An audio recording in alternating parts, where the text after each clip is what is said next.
Ministry of External Affairs continues to closely monitor the developments in the Gulf and West Asia region. Our efforts are focused on ensuring the safety and welfare of the Indian community in the region. We are in constant touch with the state governments and union territories for sharing information and to coordinate our efforts. Our embassies and consulates in the region are operating round-the-clock helplines to provide timely assistance to Indian nationals. They are proactively assisting our citizens. They are also in close touch with the local governments.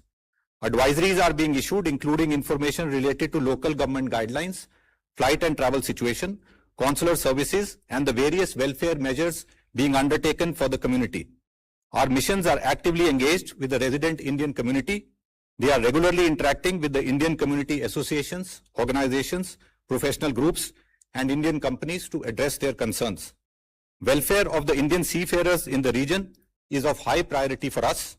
Our missions are extending all assistance to them, including coordination with the local authorities and agencies, extending consular assistance, and assisting for requests to return to India. An update on the status of flights.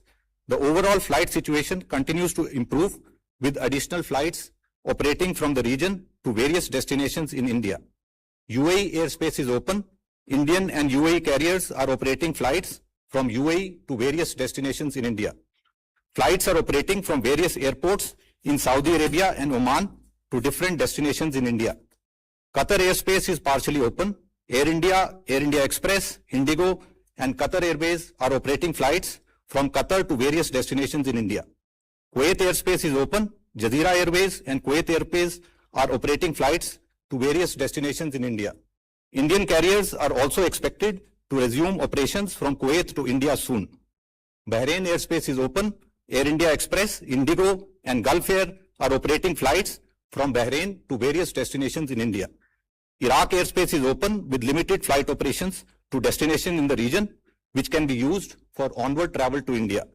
Iran airspace is partially open. We have advised Indian nationals to avoid traveling to Iran and urged those already there to leave with our embassy's support.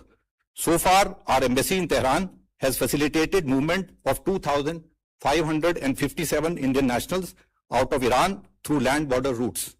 Israel airspace is open and limited flight operations have resumed to destinations in the region, which can be used for onward travel to India.